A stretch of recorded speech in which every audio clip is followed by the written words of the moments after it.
آج جو کہانی میں آپ کو سنانے جا رہا ہوں وہ کہانی بہت چھوٹی اور سادہ سی ہے، لیکن اس میں سیکھ بہت بڑی ہے۔ سمجھنے والے ہی صرف اس کو سمجھ سکتے ہیں۔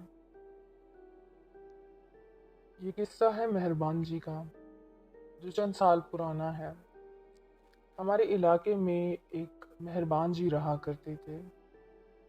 ان کا گھر بہت ہی چھوٹا سا، بہت سادہ سا تھا۔ گھر میں صرف ضرورت کی چیزیں تھیں، جیسے کھانے پینے کے لیے کچھ برتن، بیٹھنے کے لیے فرش پر ایک سادہ سا قالین بچھا ہوا تھا، اور عبادت کے لیے، نماز کے لیے جائے نماز، قرآن، اور بہت ہی مناسب سی نپی تلی سی چیزیں تھیں گھر میں۔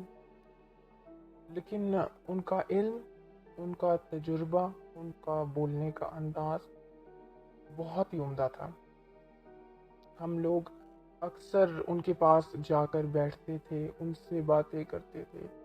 ان کی ہر بات سے کچھ نہ کچھ سیکھنے کو ضرور ملتا تھا۔ اسی طریقے کا ایک واقعہ ہے۔ چند سال پہلے ہم یوں ہی مہربان جی کے پاس بیٹھے تھے اپنا وقت گزارنے کے لیے۔ چھٹی کا دن تھا۔ چھٹی کا دن ہمارا اکثر انہی کے ساتھ گزرتا تھا۔ میں اپنے کچھ اور دوستوں کے ساتھ مہربان جی کے پاس اکثر جایا کرتا تھا۔ تبھی ایک دن ایک شخص مہربان جی کے پاس آیا۔ ہم لوگ اسے جانتے نہیں تھے، لیکن وہ مہربان جی سے ایسے مخاطب ہوا، ان سے ایسے بات کر رہا تھا جیسے وہ اکثر وہاں آتا ہو، یعنی جان پہچان تھی اس کی۔ لیکن اس دن وہ بڑا پریشان اور حیران سا لگ رہا تھا۔ وہ آیا، بیٹھا، مہربان جی سے سلام دینے کے بعد وہ کچھ دیر خاموش رہا۔ پھر مہربان جی جیسے ہو سکتی تھی مہمان نوازی کیا کرتے تھے۔ انہوں نے جو گھر میں تھا اس کے حساب سے جیسے ہماری مہمان نوازی کی تھی، انہوں نے اسی طریقے سے اس شخص کی بھی کی۔ کچھ دیر بعد وہ شخص بولا کہ مہربان جی، مجھے آپ سے ایک بہت ضروری بات کرنی ہے۔ مہربان جی پہلے خاموش رہے، پھر اس سے پوچھا کہ کیا یہ بات تمہارے بارے میں ہے؟ اس شخص نے کہا نہیں، میرے بارے میں نہیں، میرے دوست کے بارے میں ہے، لیکن میں نے کہیں سے سنی ہے۔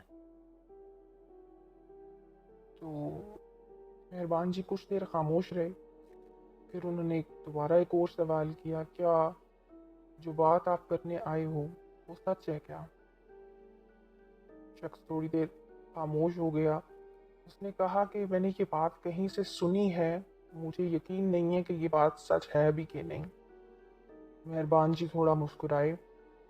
انہوں نے بڑی نرمی سے ایک اور سوال کیا، کیا اس بات میں کسی کی برائی شامل ہے؟ یہ بات نرم ہے کیا؟ اس شخص نے جواب دیا، میں یقین سے نہیں کہہ سکتا، ہو سکتا ہے یہ بات میرے دوست کو بری لگ جائے۔ مہربان جی تھوڑا سنجیدہ ہو گئے۔ پھر انہوں نے ایک اور سوال کیا۔ انہوں نے کہا کہ کیا جو بات آپ کہنا چاہ رہے ہو وہ ضروری ہے کیا؟ اتنی ضروری کہ اگر آپ نہیں کہو گے تو کسی کا نقصان ہو جائے گا؟ وہ شخص اس سوال سے ایسا لگ رہا تھا کہ جیسے بہت حیران ہو گیا ہے۔ وہ تھوڑی دیر مکمل خاموش ہو گیا۔ پھر اس نے جواب دیا کہ یہ بات اتنی فائدہ مند بھی نہیں ہے۔ پھر مہربان جی مسکرائے، بڑے نرم لہجے میں کہنے لگے کہ دیکھو، جب اپنے سوا کسی اور کے بارے میں بات کرنے لگو تو یہ چیزیں ضرور سوچ لیا کرو۔ پہلی چیز، کیا یہ سچ ہے؟ دوسری چیز، کیا اس میں کسی کی برائی تو شامل نہیں ہے؟ تیسری چیز، کیا تمہاری خاموشی کسی کو نقصان دے جائے گی؟ اگر ان تینوں سوالوں کا جواب تمہیں مثبت ملتا ہے تو پھر تم وہ بات کہہ دو، اگر نہیں تو پھر بہتر یہی ہوگا کہ تم خاموش رہو۔